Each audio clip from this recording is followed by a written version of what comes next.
So in today's forecast, we'll be looking at the upcoming severe weather potential over the next few days across portions of the Deep South, with the main areas including portions of northern Florida, as well as the Arklatex region. The highest threat for terrors at this time does look to be across the Arklatex region, with the main threat for Florida just being primarily damage winds with little threat of anything else. But can't rule either of those out, including the tornadoes and hail for those areas either, at least for now. Just like the cases for the Arklatex region, we're still expect to see all kinds of hazards, including winds, tornadoes, and hail. But of course, we'll dive more into this in this video, and we'll go over the outlooks and everything with you today. And you'll know what to expect going forward with this video. But we do have a several issues with portions of Texas and as well as surrounding portions of Oklahoma, Arkansas, and Louisiana, as well as marginal risks in those areas, and sending a bit further into Oklahoma, Arkansas, and even well into Louisiana. For the tornado risk, there's a really small 5% across northeast Texas, so the tornado risk is basically fixed on northeast Texas, as well as all the other hazards. So yeah, the hail, and the wind risks are also all accounting for at least slight risk as well as tornado risk. But heading into the day 3 outlook, we do see a slight risk across portions of northern Florida, and as well as a marginal risk for that region as well as extending to portions of central Florida, possibly into far southern Georgia as well. So basically, the severe threat for the near term is kind of limited to the deep south. And yeah, we'll go a little more with that with you. So yeah, let's get heading into the forecast for today. Tomorrow's severe weather.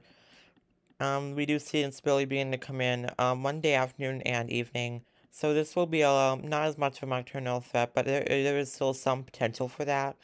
So yeah, there will be a nocturnal threat, but it won't be like mostly limited to the night hours like the past few severe weather events. Well, I mean, there was some daytime severe weather at least for some of those events, but they were more fixed on the night hours, so that's what I'm technically talking about here. We could start to see those storms developing just before sunset across parts of eastern Texas and Oklahoma. And then heading into Tuesday threat, we do see the storm threat continuing. I don't want to just completely focus on one area because, of course, we're expecting to see storms that could become severe as well as here, but also in Florida, which we did point out earlier. Maybe we do see those kind of interesting instability that is going to be building into portions of Arklatex once again. It could even be in a little bit in southern Oklahoma as well. So, again, here's Monday afternoon when the instability begins to develop, which is probably going to coincide with the storm development as well.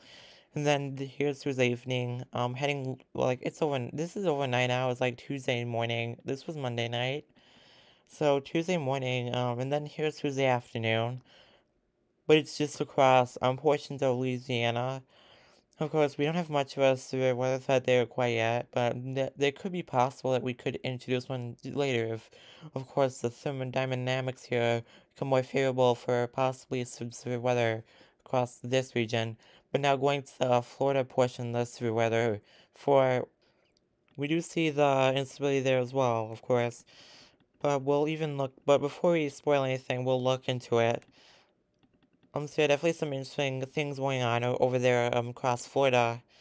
But as well, we'll also start bringing up the time for all my videos, just so you know when exactly we're going to see this occur. Because I feel like explaining was a little too much, but yeah, it'll be wherever it is. It'll probably be by the top right corner of each video for every weather forecast really. But again, we do see the severe threat across Florida as well. But I feel like there could be a little bit if we do see the favorable dynamics over here, a little bit further into the southeast across all of Florida could be seeing, storms, but I don't know if it's gonna be as severe yet, but we'll get into that later in this video, so by then I'll know for you guys. As well as possibly in southern Georgia, Alabama, maybe even up the coast a little. But yeah, let's look into that in this video today, and you'll get a better idea of whether or not we're going to see possibly some severe weather for Wednesday. So I'm checking out the Berkshire map, of course. So not surprisingly with this area, there comes favorable shear for Texoma and Arklatex regions for Monday and Monday night. Same thing here goes with Florida. Yeah, there could be some severe weather for Wednesday, but they haven't highlighted any risk allocators yet. But confidence needs to be low over time, and I do feel that there could be some severe risk high for these regions in the next day 3 outlook, which would be again Wednesday. So again, the favored instability has also come across Florida, but I don't think southern Alabama or at least portions of Florida Panhandle would really get much of any storm activity because she was really lacking over there. I don't really think that's necessarily the case, but that's just for later on the day. I feel like there could be briefly some activity over here before the front comes kind of moves through. I don't know, that's not what it's called. But there could be a little bit of activity before the favorable dynamics, of course, shift to the east with time. At least in those regions, that'd be like in the night. So again, watching all the activity, I'd say there's gonna be through at least Monday through Wednesday. I don't know about Thursday yet, but Wednesday could be a possibility to watch for severe weather as well across the southeast. But again, I also want to look at some of the other dynamics. Specifically, we're going to go over the moisture. Monday, of course, with all severe weather events, moisture will be plentiful. So yeah, we do see that consistent Gulf moisture, with 60s for the southeast, and as well as portions of the western and central Gulf Coast, which is where we're seeing the severe weather Monday over here. And then the severe weather threat mainly shifts over here for Tuesday. There could be a little bit with for Louisiana, but dynamics aren't too favorable over there. But so yeah, severe threat's basically fixed over here. But again, I don't think we can rule out a severe threat for at least these regions for Tuesday again, just quite yet.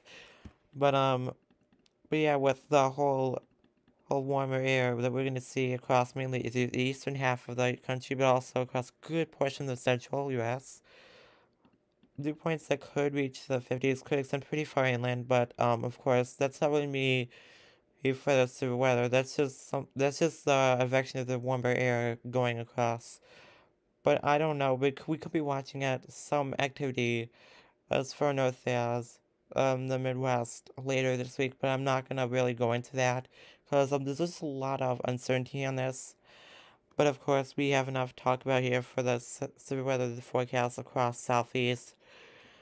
So if you did enjoy today's forecast, I suggest you share this video and consider liking.